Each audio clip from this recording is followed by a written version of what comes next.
a rare and balanced view on politics in today's world. Based on facts, born of rationality, common sense, and logic, providing context on today's events. This is American Perspective with Rick Thomas.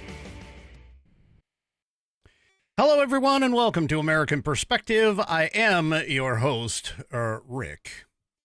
So, I'm not exactly sure where my chat's going, but they're obviously talking amongst themselves, as they always do, whenever they're either waiting for me or they get bored with my topic, one or the other. Anyway, welcome, everyone. I'm glad you are here. I am very happy for you guys to have taken the time out of your special day, which every day is a special day, and for you to come here and spend just a small portion of it with me. I do appreciate that. All right. Tonight, of course, is down to business.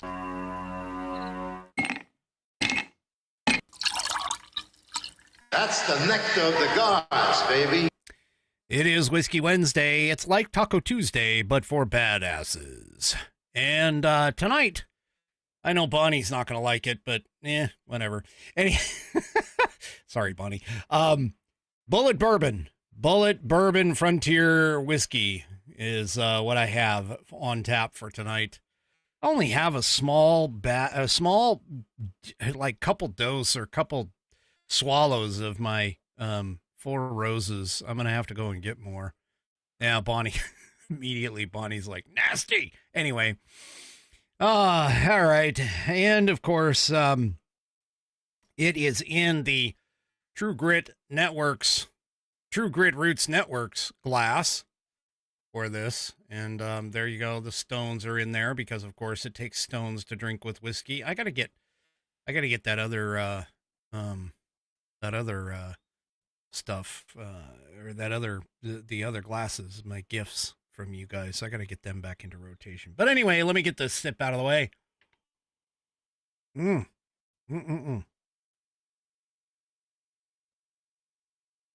Bonnie, Bonnie, I got to tell you, it's not the same. I do feel you, but it was a gift, so I'm obligated to drink, of course. Anyway. All right, let's go ahead and get things kicked off. First of all, I see Buddy in the chat. That's great. Welcome back, Buddy. I do appreciate you taking your time out to come and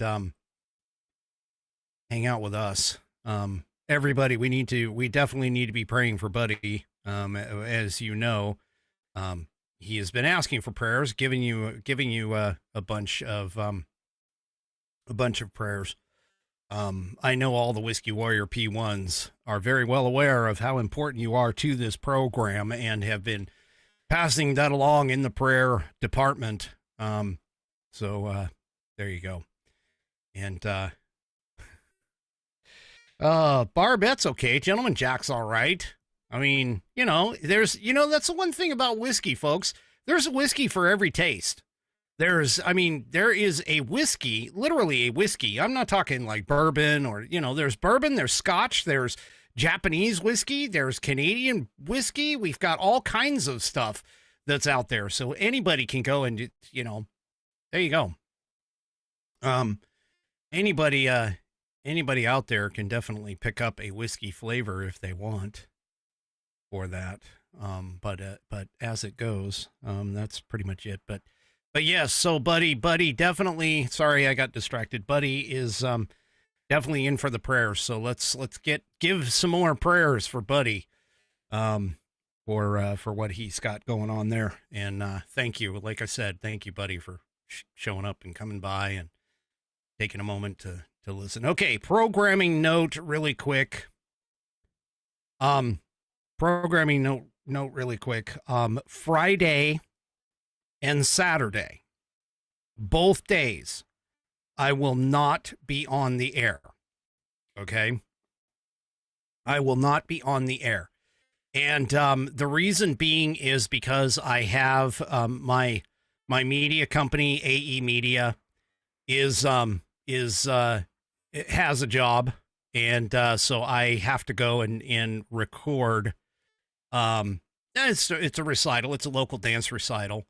And I've done this for, basically 3 or 4 years now. I can't remember anymore, but 3 or 4 years now. So their recitals are on Friday night and Saturday all day. So I will be gone for both those days. And again, this is a job that my media company does, and I have to be there to run the cameras and everything else because, well, let's face it, I am the media company. Just like this show, I am a one-man band. Anyway, so there you go. And yes, I know, Bonnie, I didn't ask your permission, but, unfortunately, this was already in the cards a long time ago. So anyway, it's an upcoming job. It was a job that was coming up, and I knew it was coming up. So yeah, so I will be missing Friday and Saturday. Tomorrow night, though, we're still on. So tomorrow night we're good, and then Friday and Saturday I will be off, and then I'll pick you guys back up on Monday. All right, let's go ahead and get things kicked off here. Tonight, I believe, is Judge Wild. Judge Wild is up for tonight's Pledge of Allegiance. So please, if you are of mine, stand, remove your hat if you are wearing one, like me. And if not, regardless of whether you're wearing a hat or not, place your hand over your heart and let's go. I'll handle that in a second, Bam.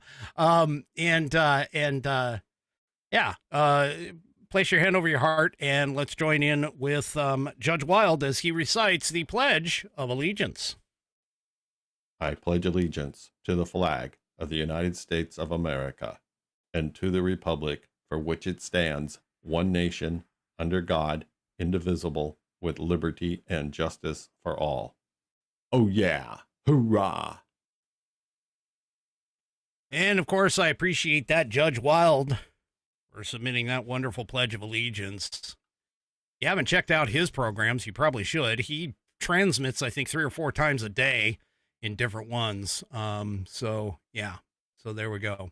Anyway, if you would like to hear your rendition of the pledge played here on the program, all you need to do is record yourself reciting the pledge in your style, and then take that audio file, video file, whatever kind of file, and attach it to an email. Send it off to me. Send that email off to me. Send it to fans, FANS, at AmericanPerspective.online. That's fans, FANS, at AmericanPerspective.online. And I will get you into the rotation as soon as I can. So, Bam asked the question in the chat. She's like, why can't you just turn on the chat for us? I think that is possible. I possibly could do that. And I'm not going to say 100%, but it'll be kind of fun it would be fun to give it a try. And then you guys can just chat amongst yourselves or whatever. But I don't know for sure if like I have to go live or something along those lines. That kind of thing. Yeah. So, I mean, if you guys, well, I don't want to promise anything that I can't deliver. So yeah, it's just, we'll just have to kind of see.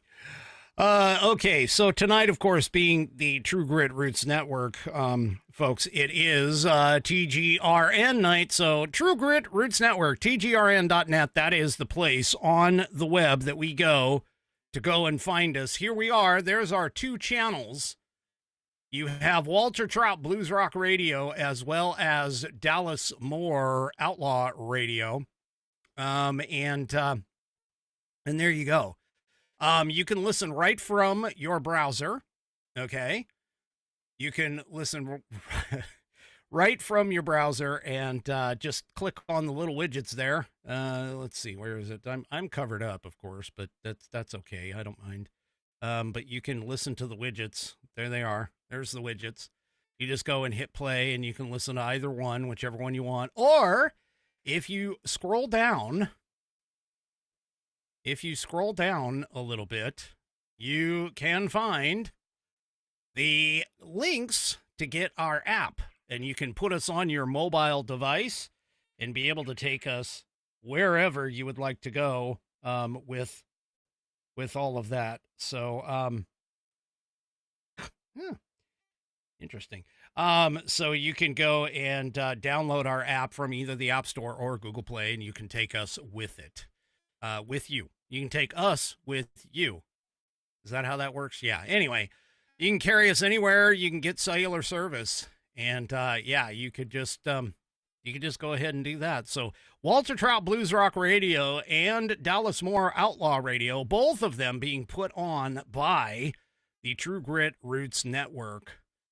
And that is our place on the web, is tgrn.net. Go and check us out today, tgrn.net. We are based out of Austin, Texas. And yeah, it's fantastic, tgrn.net. So we appreciate all of the support. And you can go from there. All right. Oh, you know what? This is a twofer. Tonight is a twofer. So tonight, I forgot that I'm doing a twofer. You want to get great American Perspective gear? There it is. I'm wearing one of my shirts tonight, my American Perspective logo. You can go and check it out.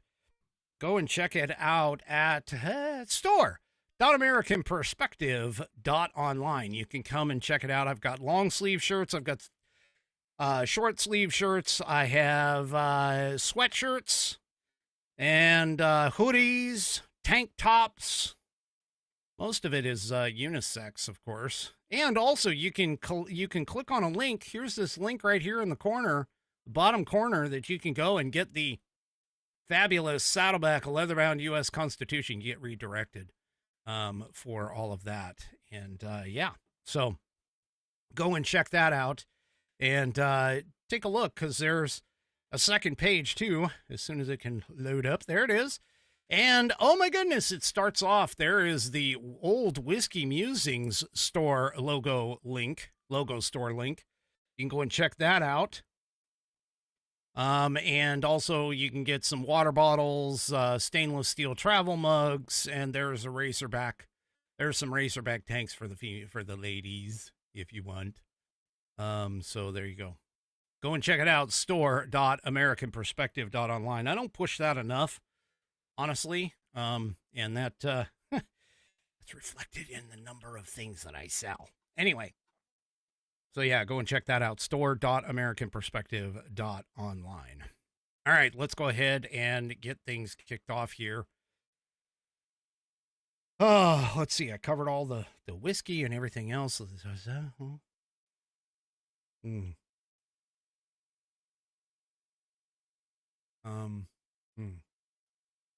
a minute. Oh, yeah. Patriots Handbook, yes. Oh, that's right. Oh, that's right, because I do the on this day in American history on Saturday. You guys are going to miss that. All right, well, there's another stupid, and yes, I am going to call him stupid, moronic Democrat who decided to FA and FO'd. So, New York City mayoral candidate Brad Lander. He is the current comptroller, and he's the mayoral candidate for the mayor of New York City.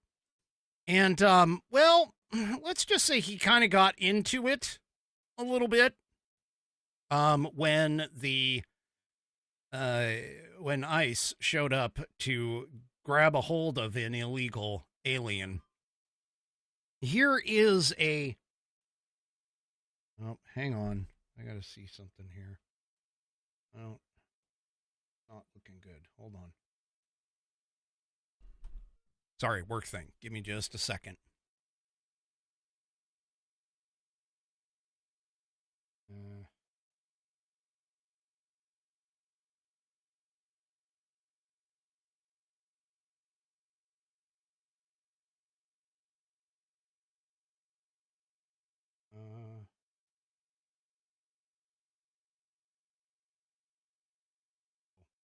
Okay. Not me. Has nothing to do with me. All right, that's good. And apparently my captions are off, so give me just a moment. Oh, no, there they are. They came back. Anyway, all right. Okay, so let me go ahead and continue. So let's go ahead and take a look at what exactly, was captured by cell phone camera in this incident. Here it is. New York City mayoral candidate Brad Lander was detained for several hours by federal immigration agents on Tuesday. Lander said he had been escorting a defendant named Edgardo out of immigration court when he was detained. A video posted to Lander's personal account on X showed him being placed in handcuffs and led into an elevator by immigration and customs enforcement agents. Lander was released several hours later after New York's Democratic Governor Kathy Hochul went to the courthouse. She left the building with Lander and said charges against him had been dropped. Department of Homeland Security Assistant Secretary Tricia McLaughlin said Lander was arrested for assaulting law enforcement and impeding a federal officer. Lander denied that accusation after his release. I certainly did not assault an officer. You saw the video. All I tried to do was just hold Edgardo's arm and ask the ICE agents, do you have a warrant? And they would not show me the warrant. And I said I'd let go of his arm as soon as they showed it to me, and they did not show it to me, and you saw what happened. We are normalizing family separation. We are normalizing due process rights violations. We are normalizing the destruction of constitutional democracy, and we're not going to stand by and let it happen. Lander added he was grateful to hear the charges were not being brought. A spokesman for the Manhattan U.S. Attorney's Office said it was investigating Lander's actions during the incident. I want to say thank you. Lander is the latest politician opposed to U.S. President Donald Trump's immigration raids to get caught up with law enforcement. Okay, so the rest of this video is kind of talking about Alex Padilla taking over. Here, look, Alex Padilla trying to take over a press conference and stuff. Yeah. So, first of all, you can't really tell from the video what exactly transpired. However, even if you take a look, even if you look at what Lander said at the end, and you just take his word for what exactly happened, guarantee you it probably didn't happen that way. I mean, as you saw in the video, he was kind of like, but here's the thing. And Lander needs to wake up, and so do all of the leftist lunatic morons that are out there. They need to wake up and smell the coffee. So here is Title 8, U.S. Code, Section 1357. Powers of immigration officers and employees. So this is United States Code. This is the law. This is the law. Right here. Number 1. In the beginning, let me zoom in on this freaking thing right here. Look, powers without warrant.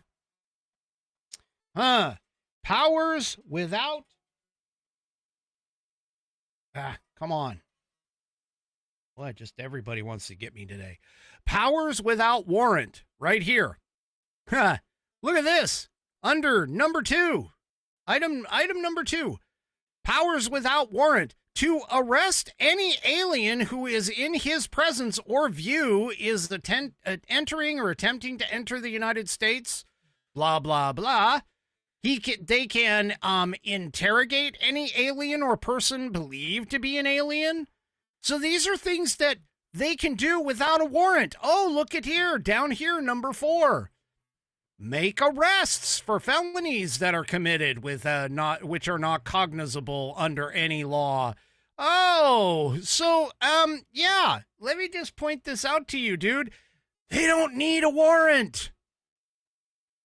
They don't need a warrant, okay? They don't need it. They can ask you questions. They can detain you. They can search. Here, let me get this a little more centered.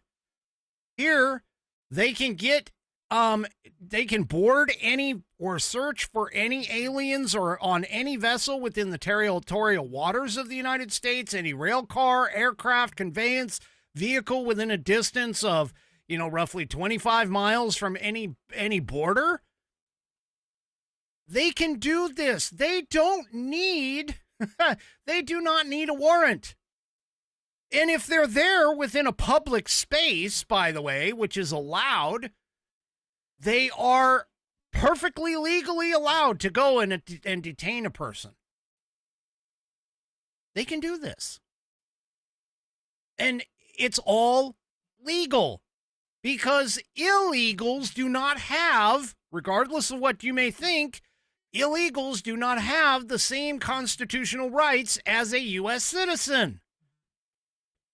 We extend them at times to these people, but the reality of it is based on actual law, okay? They literally can grab anyone that's there. It's just, I don't know where these people get off. They're allowed to do this. This right here, again, Title 8, U.S. Code 1357. They do not legally need any kind of a warrant. These Democrat morons are trying to make it sound like these illegal aliens are the same and on the same plane as a United States citizen. They are not. Now, in terms of what the individual did, well, here we go. 18 U.S. Code Section 111.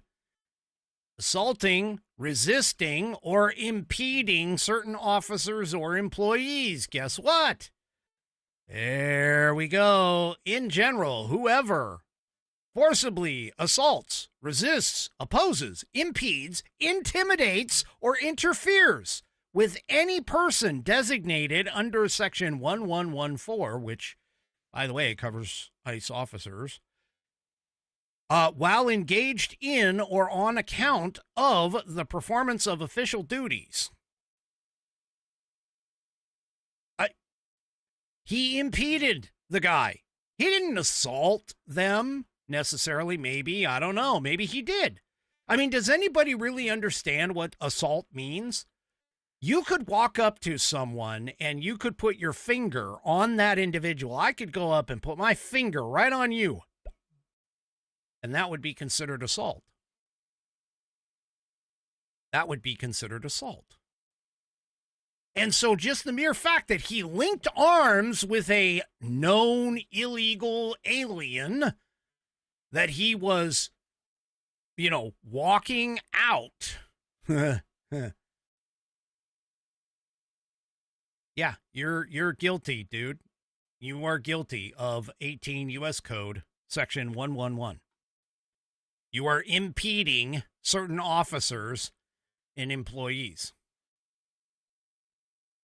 Guys, you can't screw around. I mean, the problem that the Democrats are having with all of this is the fact that we actually have an administration that is starting to actually enforce law.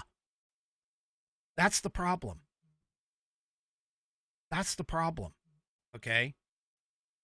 Oh, Judge Wild liked my finger. Oops. There we go. Judge Wild likes the finger at the camera.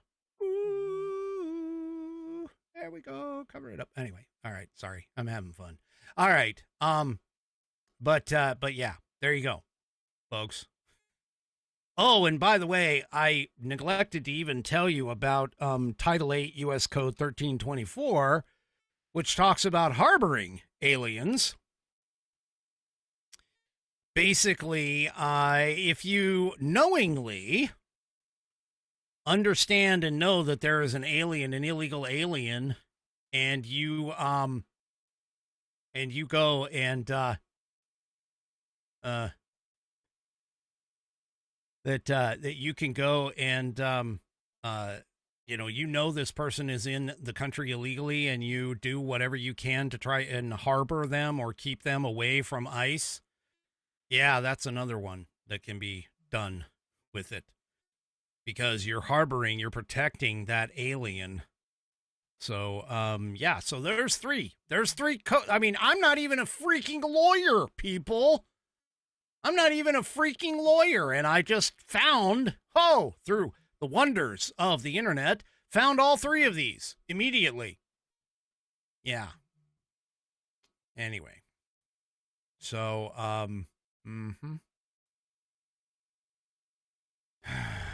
leftists, you need to wake up.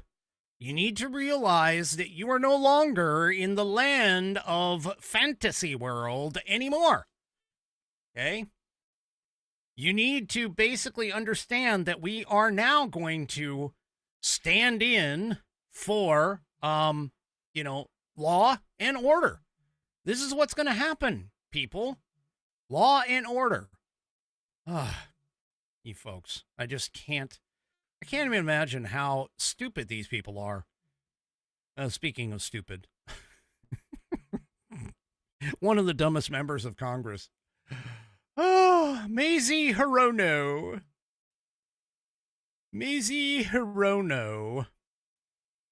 Yeah. So, Pete Hegseth was on the floor, and Mazie Hirono was attempting to discuss or catch Hegseth. He was on Capitol Hill for another round, essentially, of contentious hearings.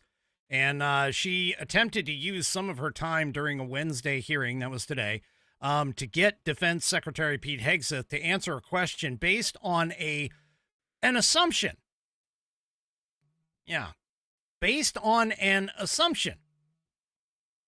And, let's just say that it didn't work out quite so well for the stupid senator from Hawaii. Let's go ahead and take a quick listen to this. Ordered by the president, I'm going to ask you once again, to shoot peaceful protesters in the legs, would you carry out such an order from the president? Senator, as I've said before, of course, I reject the premise of your question and the characterization that I would be given or are given unlawful orders. It's all meant to attempt to smear the commander-in-chief, and I won't fall that the for it. president...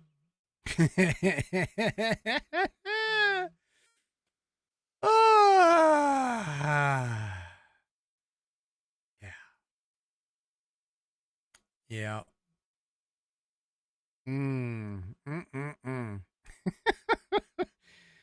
He is, for a Fox News host that they say that he is, a Fox News host, he basically is pretty damn smart.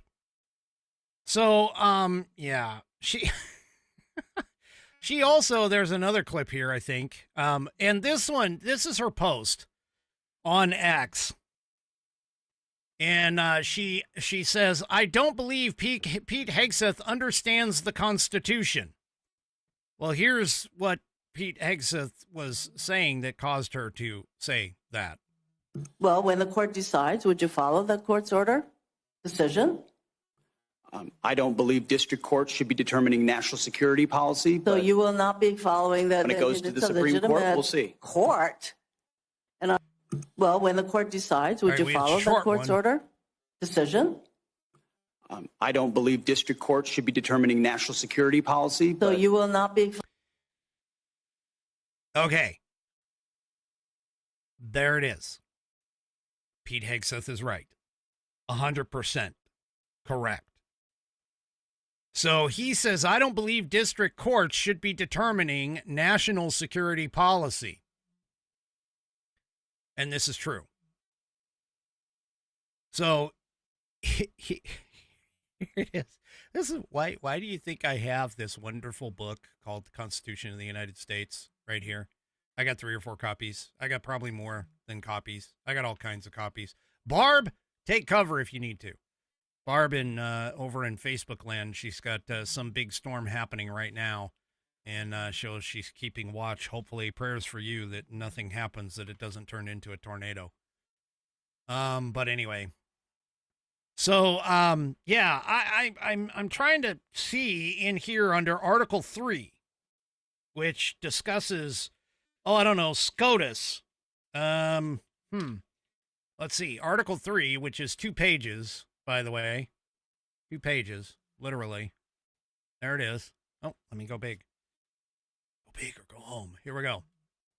There it is. 2 pages. That's all what Article 3 is. There's 3 sections. And I defy anybody to dig in here and tell me where inside of all this Article 3 it says, oh no, judges must approve national security policy. It doesn't. Oh, judges do not deal with policy. They don't deal with national security policy. And in fact, judges can only go and take a look at legislation. There's no legislation here. Article 2 specifically produces the fact that the president is the commander-in-chief and does create foreign policy. Yeah. So, yeah, Maisie, sweetheart. Yeah, you're a moron. Just move on, sweetie. Move on, go home, get out of here. You can't do this. Oh, you are so ridiculous. Well, speaking of foreign policy, a reporter decided to go up against Trump and ask a question. Now, I'm not much of a troller. I mean, well, sort of. But here's the thing. The reporters that ask him questions, he's got some pretty interesting responses, I'll say. Me personally, I just stare at him and just try and figure out how stupid they can be. But that being the case, Trump was asked by a reporter to publicly reveal his plans for Iran. Yeah. Well, I don't think it went very well. Here, take a listen. You've been answered questions about whether you are moving closer, or you believe the U.S. is moving closer to striking Iranian nuclear facilities. Where's your mindset on that? I can't say that, right? You don't seriously think I'm going to answer that question? Will you strike the Iranian nuclear component? And what time exactly, sir? Sir, would you strike it? Would you please inform us so we can be there and watch? I mean, you don't know that I'm going to even do it. You don't know. I may do it. I may not do it. I mean, nobody knows what I'm going to do. I can tell you this, that Iran's got a lot of trouble, and they want to negotiate. And I said, why didn't you negotiate with me before? All this death and destruction. Why didn't you negotiate? I said to the people, why didn't you negotiate with me 2 weeks ago? You could have done fine. You would have had a country. It's very sad to watch this. I mean, I've never seen anything like it. It's so, everyone thought it was going to be the reverse. I didn't think so. And I was telling them, you gotta do something. You gotta negotiate. And at the end, last minute, they said, no, we're not going to do that, and they got hit. Remember 60 days, and then came the 60. 61 is going to become a very famous number. That was one hell of a hit. That first hit, that was one hell of a hit. Not sustainable, to be honest. That's where it ended. It ended on the first night. Yes. Is it too late? Really? I mean, come on. Come on, people. I mean, let's be honest. How stupid of a question is that? Hey, President Trump, can you tell us whether or not you're going to strike Russia with a nuclear weapon?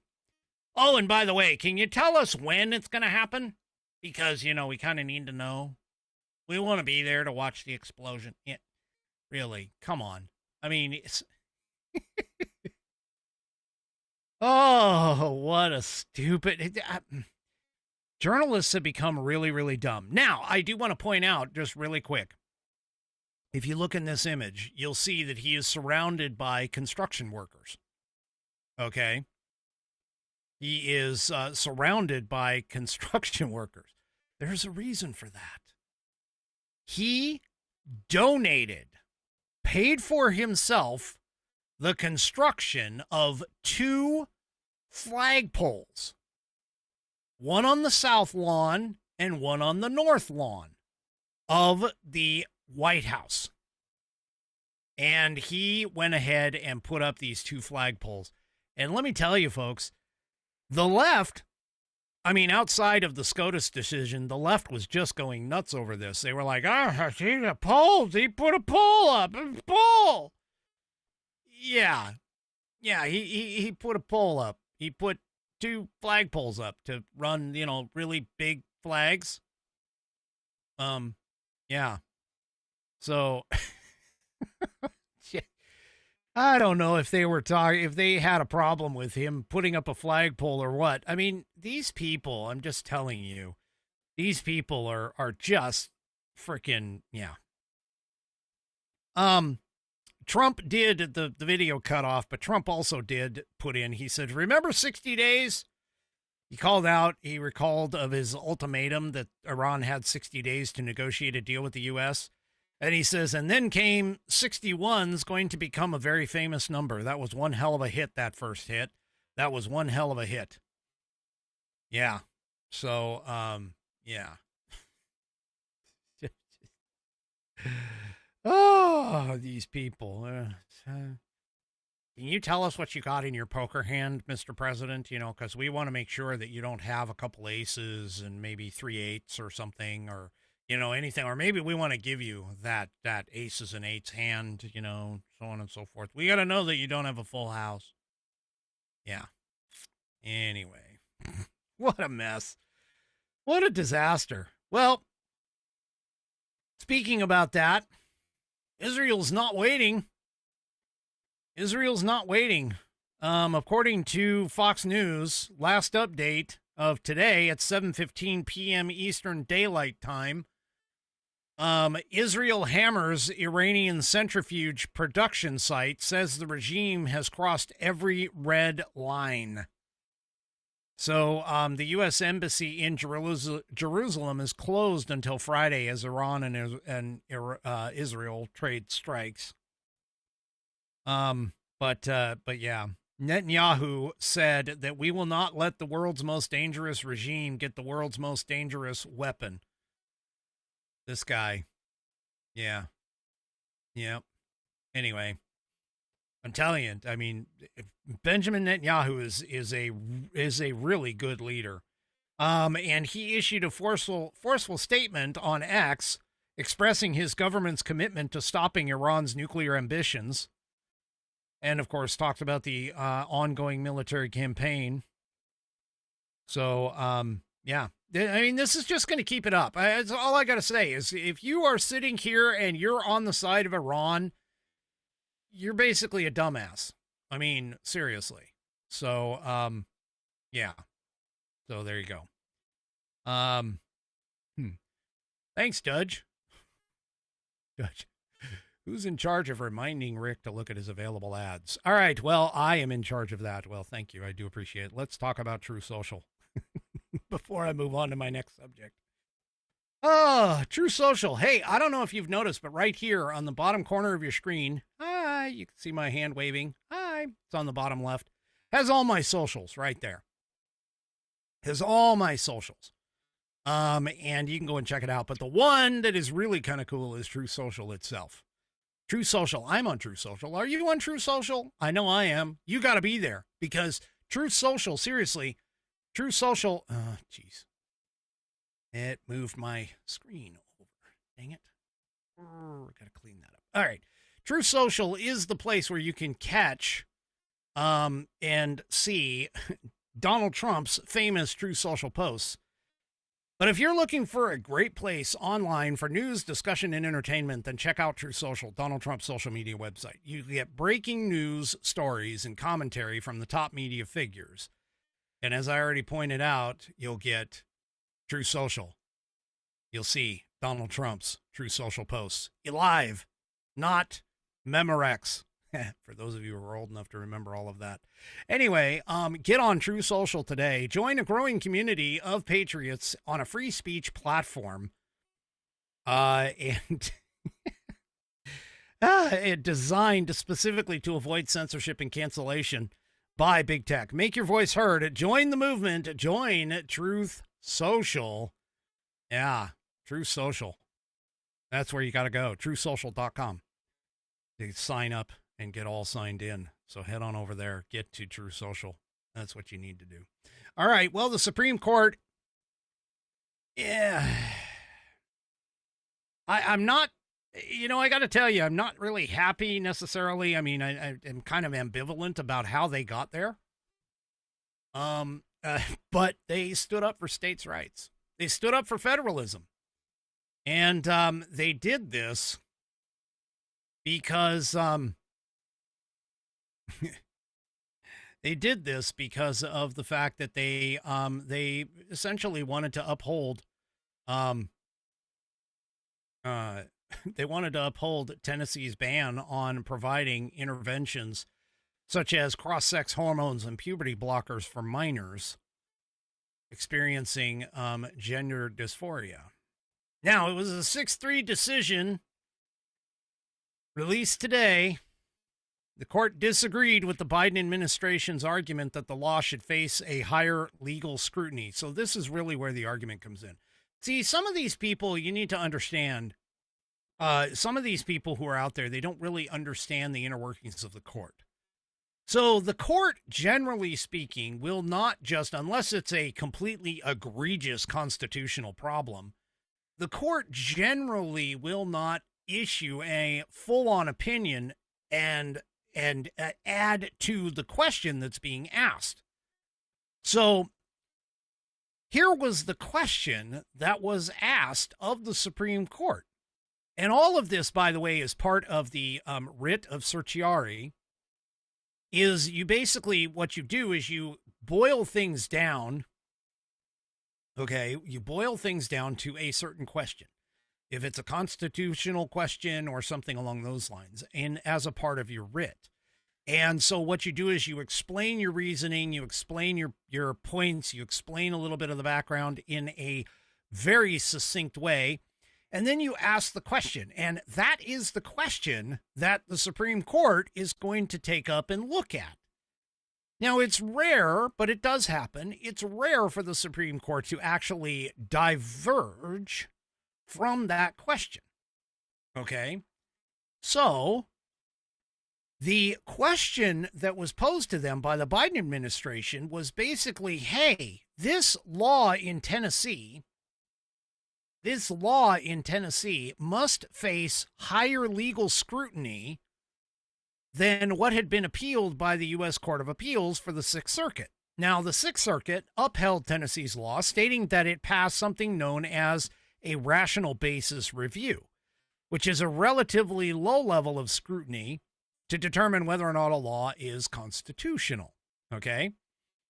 Well, Supreme Court Chief Justice John Roberts actually wrote the majority opinion on this. And Roberts basically said that the law didn't classify individuals on the basis of sex. And therefore, it actually doesn't force the courts to apply greater scrutiny. So the way that the law was actually written, it didn't say that it was specifically targeted for transgenders. It didn't specifically target any sex, by the way. All it did is it basically said, hey, anybody 18 years old and 18 years old and younger can't get these treatments because they are not proven treatments. They're not doing things, they're not proven to be safe or even effective or any of that stuff. Okay? Now, that is essentially how it was set up and supported. So, Sotomayor, of course, penned the primary dissent, and she, of course, disagreed with it. She says Tennessee's law expressly classifies on the basis of sex and transgender status, so the Constitution and settled precedent. This is where I always love it whenever they sit there. I'm going to slide off here for a little bit. I'm always amazed at the idea that they sit there and they say settled precedent. Oh, it's settled precedent. Look, the law is no different than science. It is not settled. It is not settled. All right. And so yeah, they just sit there and, you know, talk about, oh, it's settled precedent. No, the law or the courts, the past courts can be wrong and they can be overturned, as we saw in the Dobbs decision. But anyway, she says, and so the Constitution and settled precedent require the court to subject it to intermediate scrutiny. The majority contorts logic and precedent to say otherwise, inexplicitly declaring it must uphold Tennessee's categorical ban on life-saving medical treatment. Well, first of all, it's not life-saving. Their life is not in any medical danger. Okay? It's not in any medical danger. Now, they could mentally they could be in danger, but it's not a medical danger. So anyway, this basically caused or prompted the justices to reconsider its 2020 decision in Bostock versus Clayton County, wherein the court held that the employers violated the Civil Rights Act by firing an individual merely for being gay or transgender. More specifically, Justice Neil Gorsuch said that the type of firing was effectively based on an individual's sex. Now basically, let me kind of break this down for you. In the concurring opinions penned by Amy Coney Barrett and joined by Clarence Thomas. Now, I got to tell you, Clarence Thomas, he is the most conservative constitutional judge on the court, period.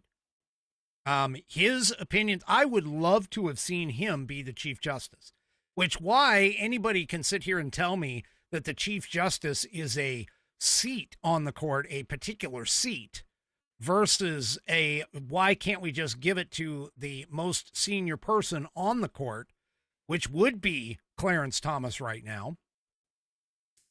But all of that being said, Amy Coney Barrett and Clarence Thomas both concurred and said basically that transgenderism, mainly just because of the fact that it is so amoebus, okay, meaning that a person can decide today that they want to be a woman and then tomorrow they can decide to be a man. There's no what is known as immutable characteristic, meaning non-changing characteristics that can classify somebody as a particular class. For an example, your hair color being brown, unless you change it, your natural hair color will be the same. And you will be, you essentially will be the, essentially will be classified as having brown hair. Same thing with your eyes. You can shift, you can put your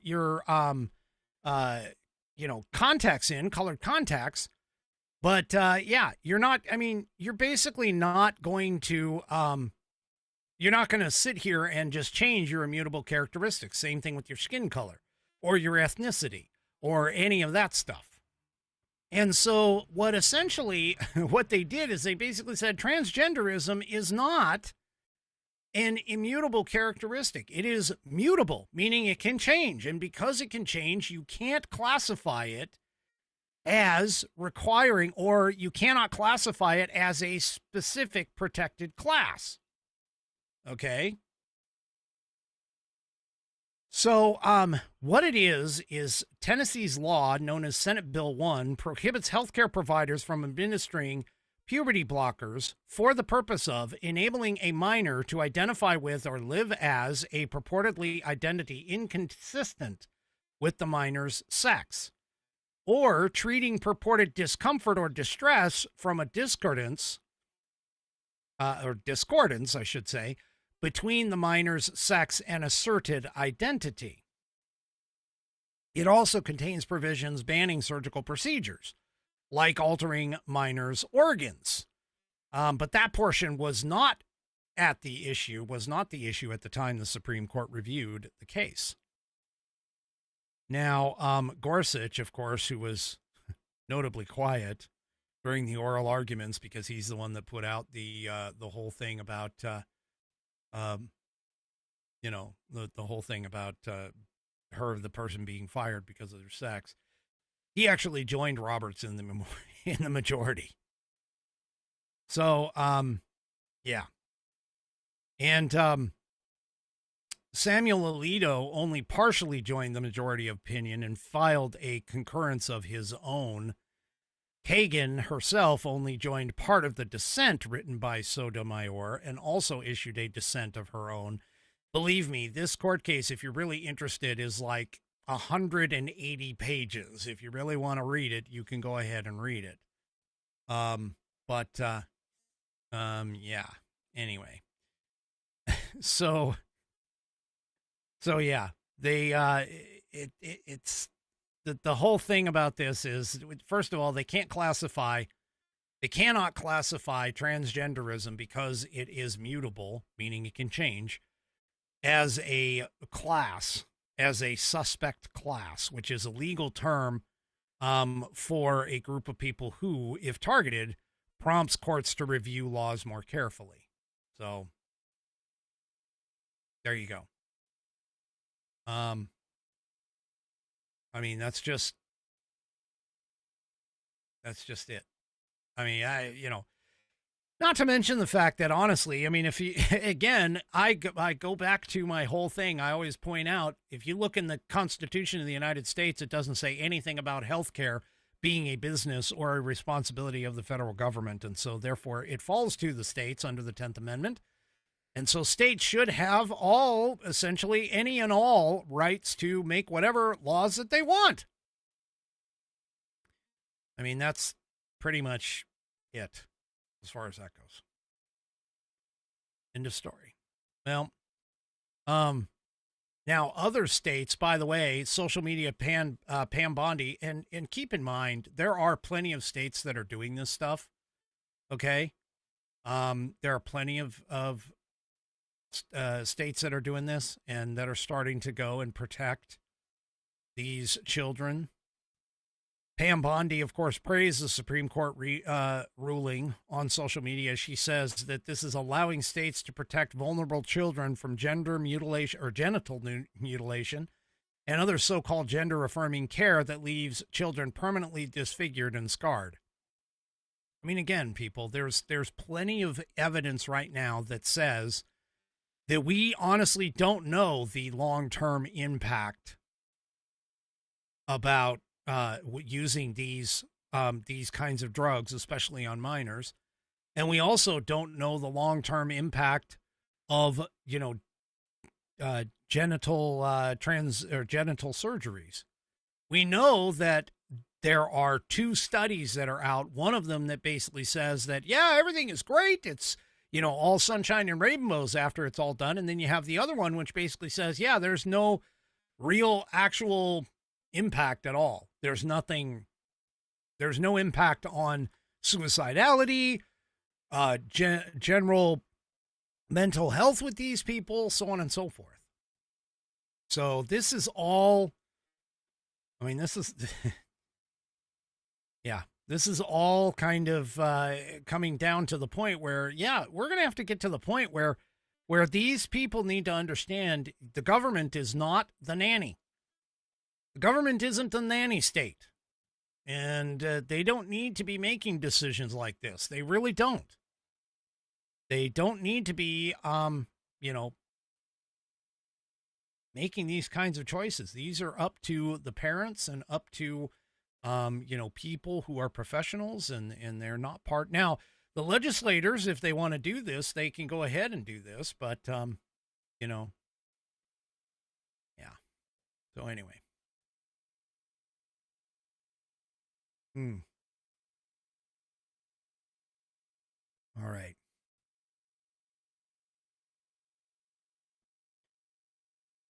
Oh, okay. Where am I going next? Let's see. Oh.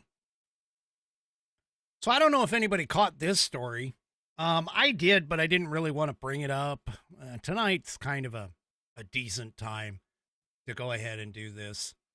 And sorry, I'm just going to take a quick look here. I got to see if I have it. I think I do.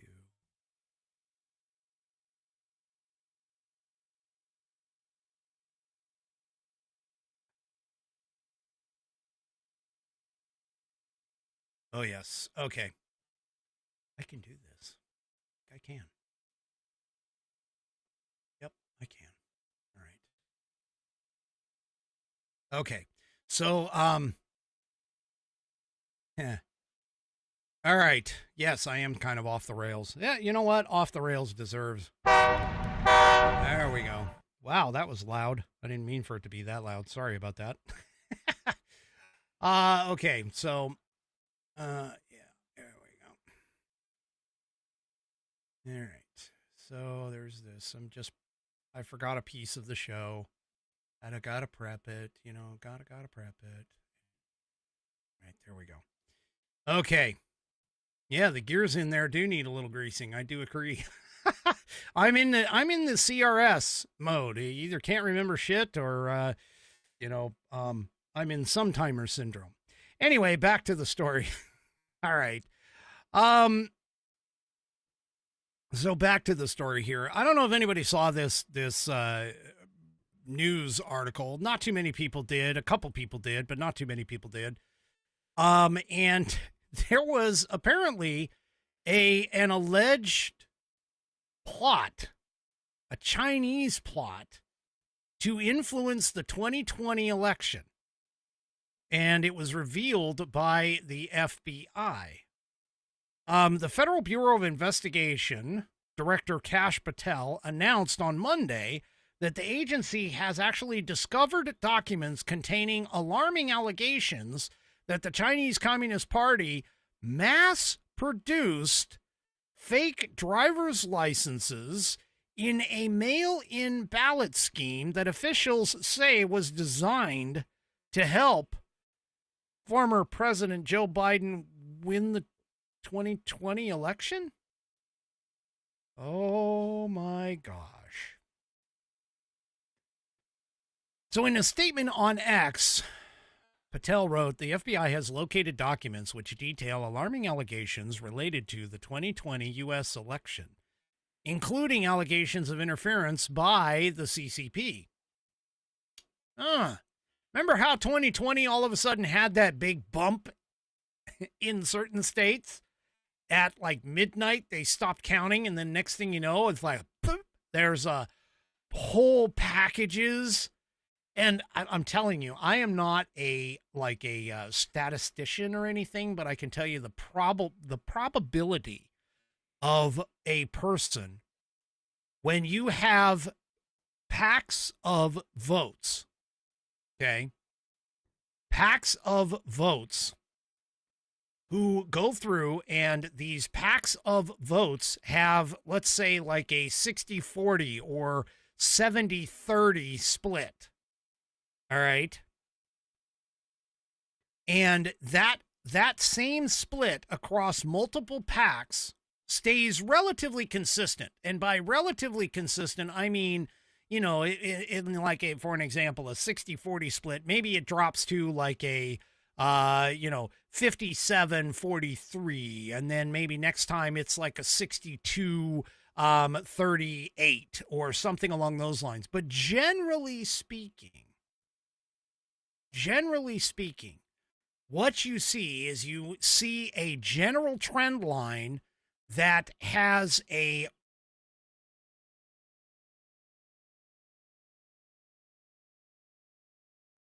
ratio of, in this particular case, votes for one candidate over another. Now, there were times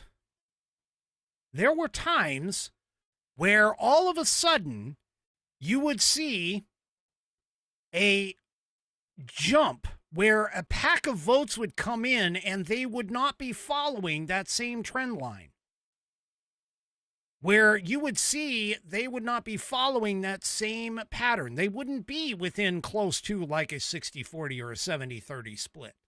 They would actually show up as 100% going to one candidate. And that's a problem.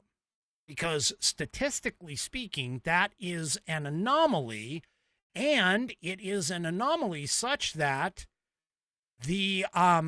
that it needs, it basically would end up being where that would be a statistical outlier, and it would be relatively improbable that that would happen based on all of that. So finding this out is like not really, not really super surprising to anybody who was paying attention. But officials apparently told Just the News, by the way, this is coming from American Military News. Officials told Just the News that the declassified intelligence reports are from August of 2020 and confirmed that the allegations were not fully investigated or corroborated by the agency.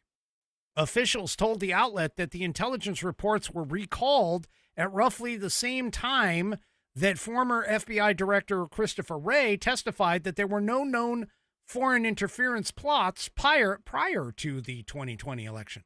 Really? So in other words, what this is saying is this is basically saying, yeah, we had intelligence reports. They weren't fully investigated. We kind of just, let them go. And, those same reports were recalled because we didn't want to have egg on Director Wray's face in terms of his his testimony in front of Congress. Chuck Grassley of Iowa previously presented concerns to the FBI that the intelligence reports regarding China's alleged interference in the 2020 election had not been fully investigated. See, this is part of the problem. This is part of the problem. When you have a investigatory agency not following up leads, not following up things that are supposed to be followed up, they basically, failed in their primary job function. And this is why. So, I just, I honestly, I just cannot believe that, something like this, it wasn't even remotely investigated at all. I can't. This just doesn't make sense. Why would you not investigate this? I mean, seriously. Why? Why would you not investigate this? Now, Patel said specifically these include allegations of plans from the CCP, meaning the Chinese Communist Party, to manufacture fake driver's licenses, ship them to the United States for the purpose of facilitating fraudulent mail-in ballots. Allegations which, while substantiated, were abruptly recalled and never disclosed to the public. So in other words, what did the FBI do? Well, it was substantiated, so that means they had at least some evidence that this was going on. But they went ahead and they just ignored it? What? Really? And this, by the way, is another reason why, notice the use of the fake driver's licenses, for one. And second of all, this is part of the reason why I am against mail-in ballots and against using the driver's license as the de facto standard. It should be the should be things like the passport or something along those lines. So my chat's going nuts. Yeah, my chat's going nuts. Yeah.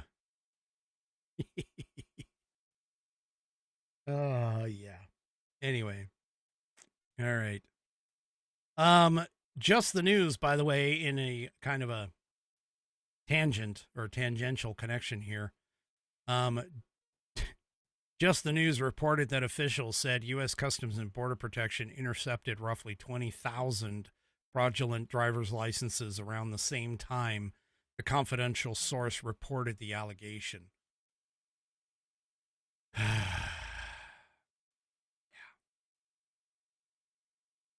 I don't think that Biden actually won here, folks. I really don't. All right. One more opportunity for me to gain a few cents on the dollar. Let's go ahead and talk about 1775 coffee. Hey, you still haven't tried 1775 coffee yet? Well, now it's your shot. The starter kit just dropped. Okay? Oh, and there's only a small amount available. I'm just telling you. There's only a small amount available, so you got to get yours today.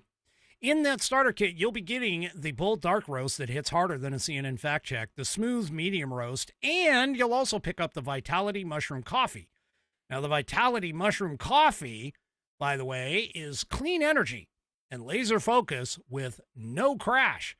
All of these coffees are single origin, small batch, toxin-free, and mold-free. Plus, you're also getting, and this is my favorite thing, I almost would get this starter kit just for this, a gold spoon clip, because freedom isn't scooped with plastic. You'll also get a frother that is strong enough to stir up not only your coffee, but also your mother-in-law's political opinions. I don't know if you really want to stir those up, but hey, you got a frother to do it. And you'll also receive a black 1775 tumbler that says, I don't take life advice or caffeine from a woke sea witch. $170 worth of coffee and gear in this thing. Yours for just $99. You hear that? $170 worth of coffee and gear, yours for just $99. This is for the ones who have been watching 1775 coffee blow up on Rumble and are wondering if it actually is worth it. Spoiler alert, it is. Go to 1775 coffee. That's 1775 coffee. Those are the numbers. 1775 coffee, all together, all one word, .com/studio. That / is the question mark key on your keyboard. So 1775coffee.com/studio, STUDIO, and grab your starter kit before they are gone. Bold beans, clean fuel, and a morning routine that stands for something, just like Rumble does. Start your day with coffee that actually backs what you believe. Go to 1775coffee.com/studio and grab your starter kit before they are gone. All right. Yeah, make sure you hit that 1775 coffee. Seriously. So, there you go. Oh. Anyway. Well, Gen Zers, we rip on millennials a lot and so on and so forth.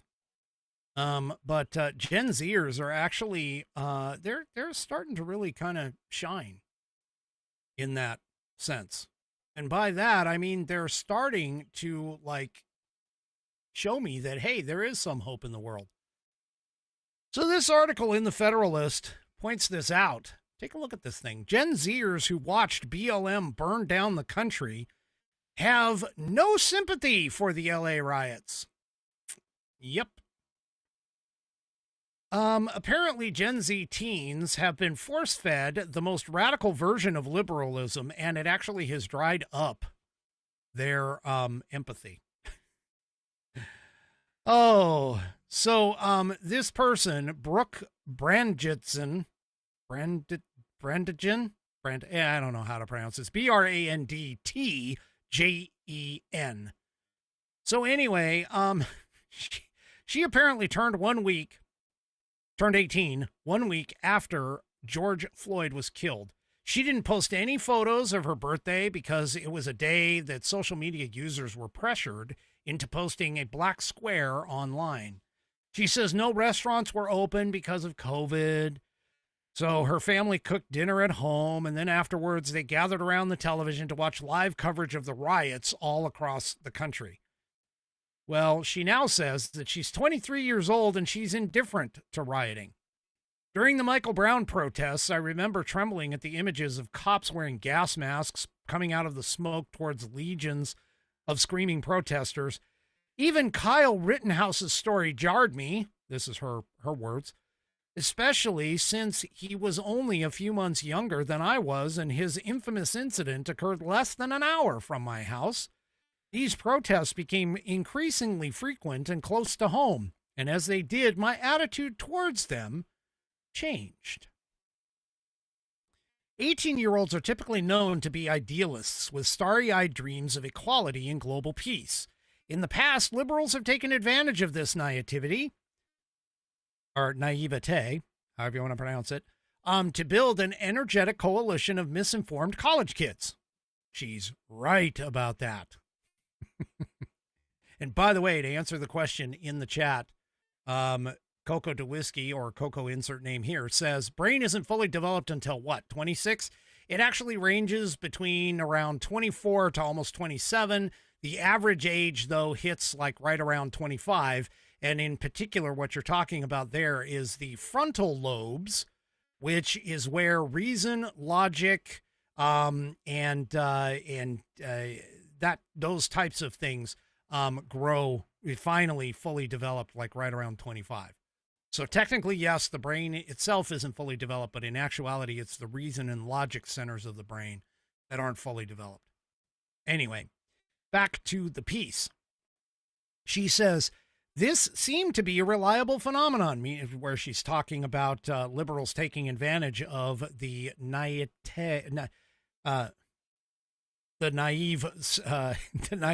young energy coalition, energetic coalition of misinformed college kids. Man, I am just having I gotta have another drink.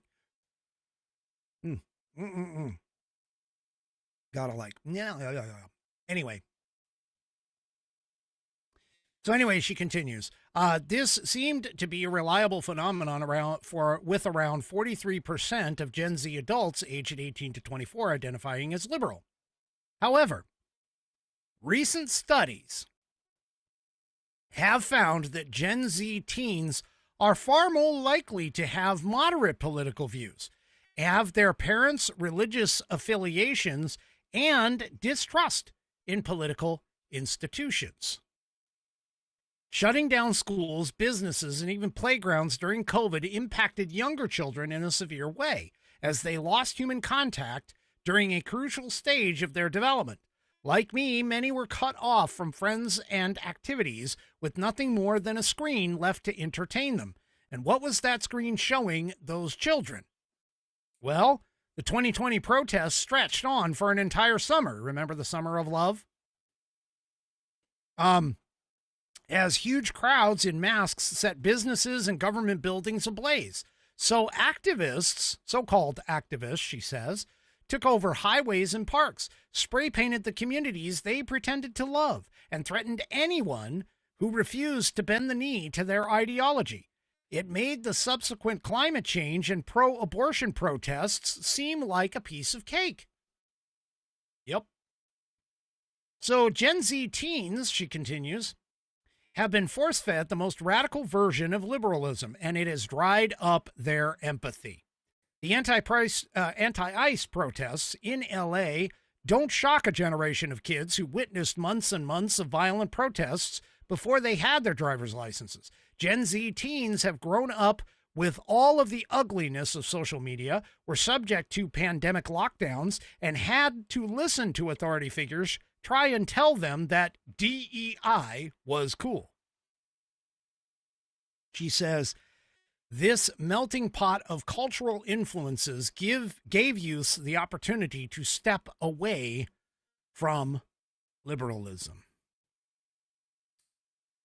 So the article goes on. You can read the whole thing, but she basically kind of talks about young Americans are not falling for the, quote, peaceful protest narrative the way that their older siblings and parents did.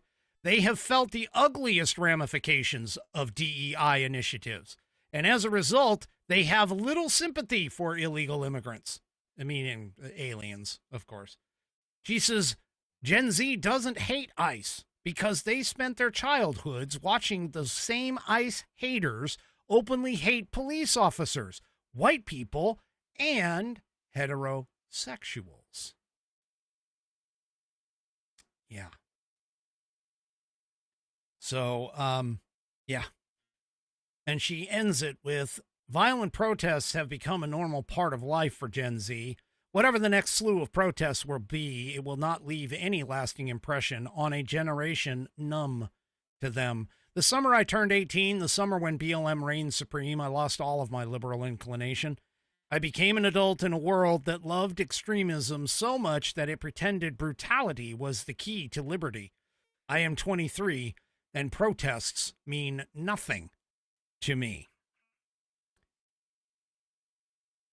So maybe there's a positive and an upside, folks. Maybe there's a positive and an upside to this whole COVID lockdown, mass protest, all the BLM burning everything down. Maybe there's an upside to all of this. Maybe it was able to increase the development of these individual children, and I am going to call them children, but these individual children, and the start to have them realize that liberty and freedom is just one generation away from being lost completely. Ronald Reagan said that. It is a very precious commodity that we need to protect and nurture and foment in our young, because all it will take is for their generation to decide to throw it all away. And we're seeing it now with all the lunatic, moron, liberal leftists that are running around on all the social medias that are talking about defiance and, talking about the Constitution and saying that the president, this current president, Trump, is defying the Constitution when he is doing no such thing, that he is defying the laws when he is doing no such thing. And, sitting there and, talking about all of this. And, it's just a whole pain in the ass, really. I just caught this headline. Let me see. Oh, there was another SCOTUS ruling that just came out, which this is good.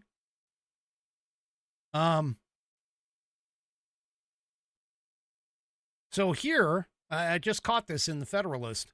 Breaking news. This is today's breaking news. The U.S. Supreme Court took a major step in helping dismantle the federal government's stranglehold on public policy in a 8-0 decision. The court ruled that the EPA could not defend itself against the lawsuit from Oklahoma and Utah in its rubber stamp home court, the D.C. Circuit. So this particular case arose from the EPA's 2023 decision to deny the state implementation plans submitted by 21 states in order to comply with the 2015 Good Neighbor revision to the Clean Air Act, which apparently mandates states to prevent their emissions from substantially affecting the air quality of neighboring states. However, the facts in the case are essentially a secondary point, because the thrust of the Supreme Court appeal has to do with the venue at which the case can be heard. So the EPA, this is a good one. Oftentimes, as you know, what will end up happening is the plaintiffs in the case will shop, and they will sit there and try to shop around and find the most friendly court. And just like they did with Donald Trump, for an example, with the Jack Smith case, trying to get his case from Florida transferred up to D.C., they were successful in doing that. But this particular case is kind of pointing to the fact that, hey, EPA,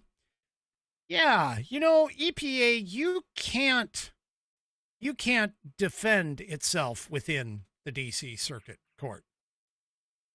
So, the EPA wanted it heard in the D.C. Circuit, while Oklahoma and Utah wanted it to be heard in the 10th Circuit Appeals Court, which is their regional court.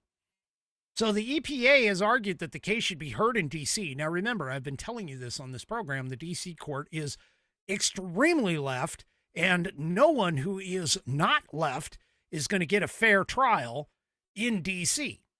That being said, so the EPA argued the case should be heard in D.C. because the implementation plans are being requested by all 50 states.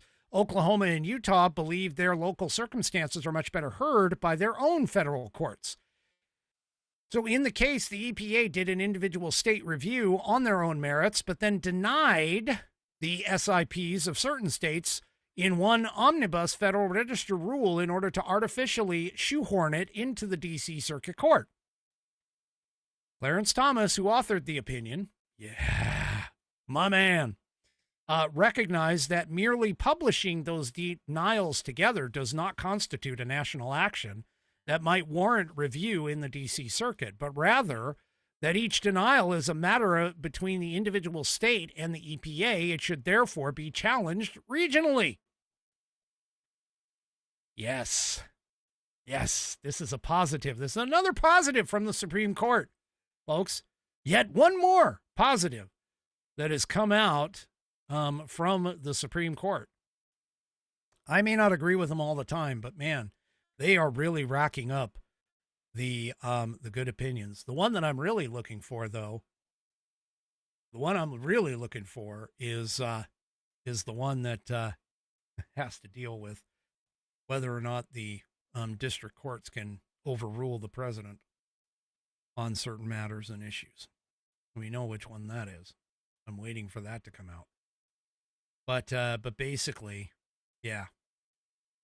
So this basically kind of ends the idea of the whole idea of forum shopping. The EPA and the Democrats, this is in the piece again, the EPA and the Democrats want all these environmental and regulatory issues litigated in the D.C. Circuit because they can be more certain of the outcome. That's exactly what the problem is. That was a statement by Steve Malloy, a senior fellow at the Energy and Environment Legal Institute. That's exactly what's happening, is these people are basically going out and they're shopping to find the most friendly court available. Just like what happened with those Venezuelans who were housed in Texas, and yet Boasberg, who is in the D.C. court system, was the judge of the case. And the Supreme Court slapped that down and said, yeah, your court isn't the proper place for this to be heard. So, yeah. So there you go. That is just fantastic. That is another fantastic choice and answer. I love it. All right. Okay. Let's go ahead and get on to this. So tonight's Pet of the Week, it was submitted by none other than 3 Chevy. And we all know that 3 Chevy has this fantastic, wonderful pond that he puts together. But before I get into that, let's go ahead and get to the graphic. There it is, tonight's Pet of the Week. Submitted by 3 Chevy over on Rumble. It said, I recently had my pond cleaned out, and I thought I'd show you what it looks like now. There are some pictures for the before and after and some of the clean out process. He said the pump that they used to drain the pond is a submersible one, as it could drain a whole 1,000 gallons in just a few minutes. Oh my gosh, that thing was probably like, I don't know, 50,000 horsepower. Anyway, he says the fish stay in the pond until the water level gets low enough that they can't get away, and then we scoop them up and put them in a holding tank. Then he continues and says all the green algae with all the white filter pads inside the waterfall are then pressure washed, and then everything is put back together and the pond is refilled. We also cleaned out a lot of the excess plants as well. Even though everything is cleaned up really well, it doesn't take long for the algae to start growing again. which is a good thing as long as it doesn't get out of hand. One of the cats apparently was supervising the whole process, which took about 2 to 3 hours. Jerry, of course, says, 3 Chevy, of course, says, thanks again for all the work you put into the channel. Well, thank you very much, sir. I appreciate that. So let's take a look at the wonderful work of 3 Chevy and his pond. We all love his pond. His pond is just fantastic. I got to tell you, he's put in a lot of work at this. So here it is. Here's the one of the finished product. This, like I said, man, this is like, he puts in a lot of work in this, and it's just fantastic what he does with it. So I'm just going to kind of go through the images here. And you can just take a look at the fantastic photography and all of this stuff. And it's just wonderful work in this process. Look at the waterfall at the back. Oh, you can't really see it because of the captioning. Let me shut those off for just a second. There's the waterfall at the back. I mean, talk about an oasis, man. You could, I love listening to like babbling brooks and water features and stuff like that. I mean, man, I would just love it. Apparently 3 Chevy is telling me all of these are pre-cleaning. So, this is all pre-cleaning, I think.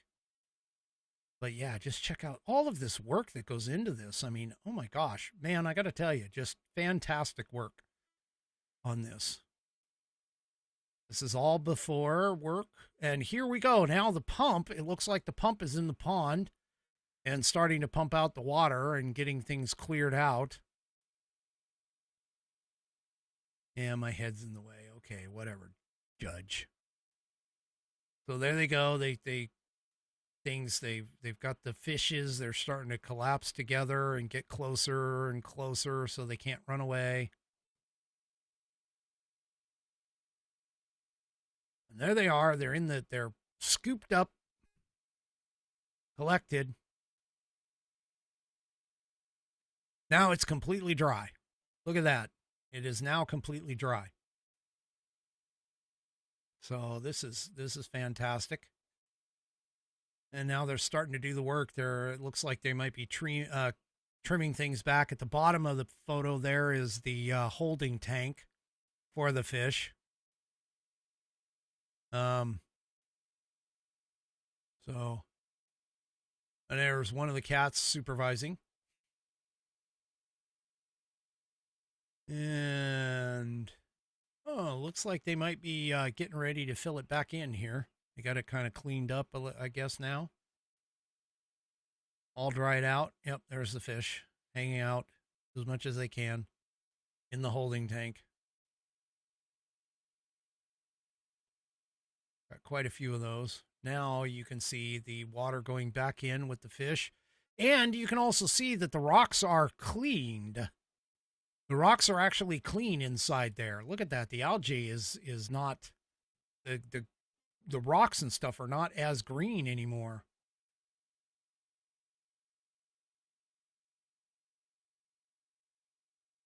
Yep. And there it is. Some more. And that's, of course, there's the first picture. So we're back to the beginning. But still, that is a fantastic oasis of just, I mean, I could just sit